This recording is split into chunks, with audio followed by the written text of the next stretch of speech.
Hello boss, welcome to Telugu test class. This is Amoshi. So మనకి AP డిఎస్సికి సంబంధించి కోర్టులో అయితే కేసు వేశారు కదా. సో దీనికి సంబంధించి పిటిషన్ అయితే మనకి వాయిదా పడింది. సో దీనికి సంబంధించి మీరు స్క్రీన్ మీద చూడండి. సో చాలామందికి డౌట్స్ వస్తున్నాయి, నాకు సెండ్ చేసి అడుగుతున్నారు, మేడం ఏం చేయమంటారు, అసలు అప్లై చేయొద్దంటారా, అప్లై చెయ్యమంటారా, ఒకవేళ అప్లై చేస్తే మరి ఫీజు అనేది ఏమిటి, ఫీజు సంగతి ఏంటి, చాలా ఎక్కువగానే ఉంది కదా మరి ఫీజు కూడా. సో ఏంటి, ఒకవేళ ఎగ్జామ్స్ ఏమైనా వాయిదా పడతాయా ఏంటి అని చెప్పి దీని గురించి ఒకసారి డిస్కస్ చేస్తాను. సో అలాగే ఈ షార్ట్ పీరియడ్లో టెట్ అనేది ఏ విధంగా ప్రిపేర్ అవ్వాలని డిస్కస్ చేద్దాం. ముఖ్యంగా కేవీఎస్ సంబంధించి కాంట్రాక్టువల్ జాబ్స్ అనేవి, సో కాంట్రాక్ట్ బేసిక్ జాబ్స్ అనేవి మనకి ప్రతి చోట రిలీజ్ అవుతున్నాయి. సో వాటికి ఎలా అప్లై చేయాలి ఏంటి అన్నది మనం ఒకసారి దీని గురించి కూడా చెప్తాం. సో అయితే ఇక్కడ ఫస్ట్ టైం మీరు ఛానల్ విజిట్ చేస్తే అప్పుడు సబ్స్క్రైబ్ చేసుకోండి. సో టెట్ డిఎస్సి సంబంధించి Telugu medium, English medium WhatsApp group links ఇచ్చానండి, టెలిగ్రామ్ గ్రూప్ లింక్, తప్పకుండా జాయిన్ అవ్వండి. దెన్ ఇక్కడ అసలు ఈ కోర్టు కేసు అసలు ఏమిటి అంటే దీని మెయిన్ పర్పసెస్ ఏంటంటే, మెయిన్ పర్పస్ సో ఎస్జిటిఎస్ఏ సంబంధించిన కేసు ఇది. సో మనకి ఎస్జిటి ఏదైతే ఎస్జిటి పోస్టులకు మనకి ఎస్ఏ వాళ్ళని ఇవ్వడం వల్ల మనకి మెయిన్ కేసు అనేది మనకి ఇది ఎక్కువగా దీనికి సంబంధించి ఇది కేసు అనమాట.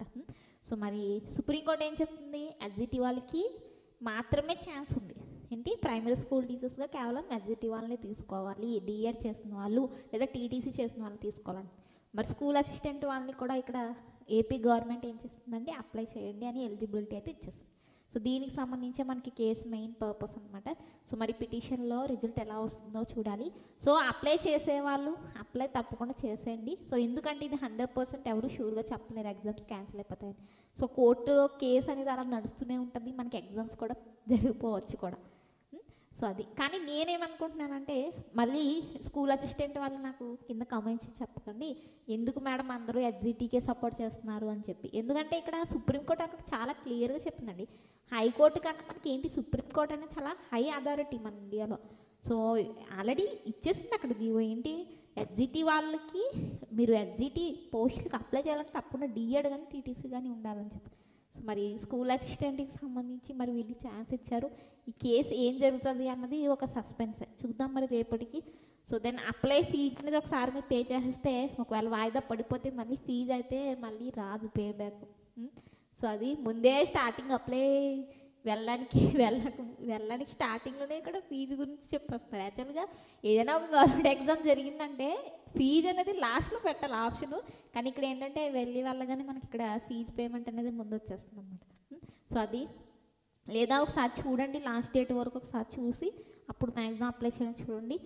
సో మరి పరీక్షలు వాయిదా పడతాయా అని చాలామంది అడుగుతున్నారు. సో చూడాలని ఇది ఎవరు 100%గా మీకు చెప్పలేరు. కానీ ఒకసారి మన పక్క రాష్ట్రమైన తెలంగాణలో కూడా ఏం జరిగింది, కేసు ఎఫెక్ట్స్ వల్ల ఏం జరిగాయి, డిఎస్సీలు కూడా రద్దయ్యాయి, అది మీరు ఒకసారి ఆలోచించండి. సో ఇంకో విషయం ఏంటంటే, సీటెట్కి సంబంధించి మన రిజల్ట్ వచ్చింది కదా, చాలామంది నోటిఫికేషన్ మళ్ళీ ఎప్పుడు వస్తుంది సీటెట్కి సంబంధించి అని అడుగుతున్నారు. సీటెట్ గురించి నేను ఎందుకు చెప్తున్నానంటే, ఇక్కడ కేవీఎస్లో కాంట్రాక్ట్ బేస్డ్ జాబ్స్ ఉన్నాయి కదా.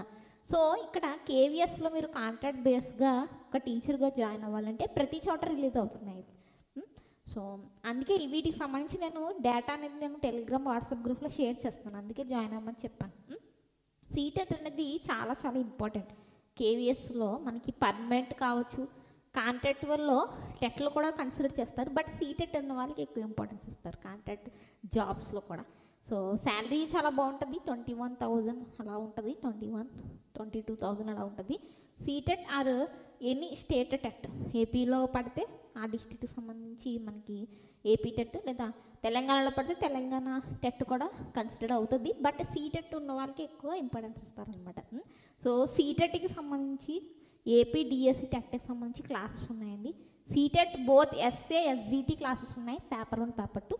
టెట్కి మాత్రం మనకి ఎస్జిటి క్లాసెస్ ఉన్నాయి, Telugu medium classes. So English medium కూడా మనం స్టార్ట్ చేసుకుందాం ఒకసారి. ఇంగ్లీష్ మీడియం వాట్సాప్ గ్రూప్ ఇచ్చాను, జాయిన్ అవ్వండి అందులో, ఇంగ్లీష్ మీడియం వాళ్ళు ఎవరైనా ఉంటే. సో కోర్సెస్ డీటెయిల్స్ అన్నీ చూసుకుని చెక్ చేసుకుని జాయిన్ అవ్వండి. స్మాల్ రిక్వెస్ట్ అనమాట, ఎందుకంటే వన్స్ మీరు పేమెంట్ చేశాక మళ్ళీ మీకు పే బ్యాక్ అవ్వదు కాబట్టి. కోర్స్ అనేది మీరు ఆంధ్రప్రదేశ్ తీసుకుంటున్నారా, తెలంగాణ తీసుకుంటున్నారా, బ్యానర్ డిస్క్రిప్షన్లో అన్నీ చదివి తీసుకోండి. యాప్ లింక్ ఇచ్చానండి, ఎవరైనా ఇంట్రెస్ట్ ఉన్నా జాయిన్ అవ్వండి, మంచిగా మీకు యూజ్ అవుతుంది అనమాట క్లాసెస్ అనేవి. ఏపీ టెట్ డిఎస్ అలాగే మనకి సీటర్ క్లాసెస్ కూడా ఉన్నాయి. సో ఈ కాంట్రాక్ట్ జాబ్స్కి మనం ఏంటంటే 1 ఇయర్ కాంట్రాక్ట్ ఉంటుంది. ఏంటి 1 ఇయర్, 1 సంవత్సరం కాంట్రాక్ట్ అయితే ఉంటుంది. 21,000 అయితే మనకి పే స్కేల్ అయితే ఉంటుంది అనమాట. సో మనకి దగ్గరలో మీకు ఎక్కువ ఒకేసారి దగ్గరలో ఏమైనా విడుదల అవుతాయి కనుక నేను చెప్తాను. సో కేవీఎస్ జాబ్స్ నుంచి కాంట్రాక్ట్లో డెమో అనేది తప్పకుండా ఉండాలి. అండ్ మీ సెల్ఫ్ మీరు ఇంట్రడ్యూస్ చేయగలగాలి. ఏంటి మీ సెల్ఫ్ని మీరు ఇంట్రడ్యూస్ చేయగలగాలి. మీ ఇంట్రెస్ట్స్ ఏంటి, మీ వే ఆఫ్ టాకింగ్ అనేది కొంచెం మంచిగా ఉంటే చాలు. ఇంగ్లీష్లోనే మ్యాక్సిమం చెప్పడానికి ట్రై చేయండి. ఇంగ్లీష్ ఎక్కువ ఇంపార్టెన్స్ ఇస్తారనమాట కేవీఎస్. ఇంగ్లీష్ అది హిందీ. సో హిందీ అంటే కొంచెం కష్టం కాబట్టి ఇంగ్లీష్లో చూడండి. దెన్ మీ సెల్ఫ్ ఇంట్రడక్షన్ అనేది బాగుండాలి. అలాగే ఏదో ఒక లెసన్కి సంబంధించి డెమో ప్రిపేర్ అయ్యాలండి, సరిపోతుంది నా. సో దెన్ ఇక్కడ ఎక్కువ మంది ఉంటే ఒక్కోసారి రిటర్న్ టెస్టులు కూడా పెడుతున్నారు పర్మనెంట్ టైప్లో, ఏ కాంట్రాక్ట్ బేసిక్ కూడా. దెన్ టెట్ ప్రిపరేషన్ ఏంటి, ఈ షార్ట్ టైంలో టెట్ని ఏ విధంగా ప్రిపేర్ అవ్వాలి. తప్పకుండా సబ్స్క్రైబ్ చేసుకోండి ఛానల్ని, సబ్స్క్రైబ్ చేసి బెల్ ఐకాన్ యాక్టివ్లో ఉంచండి. దెన్ ఈ షార్ట్ పీరియడ్లో టెట్కి ఎలా ప్రిపేర్ అవ్వాలి అంటే మ్యాక్సిమం ఇంపార్టెంట్ మాత్రమే చదవండి. ఆల్ సబ్జెక్టులకు సంబంధించి ఇంపార్టెంట్.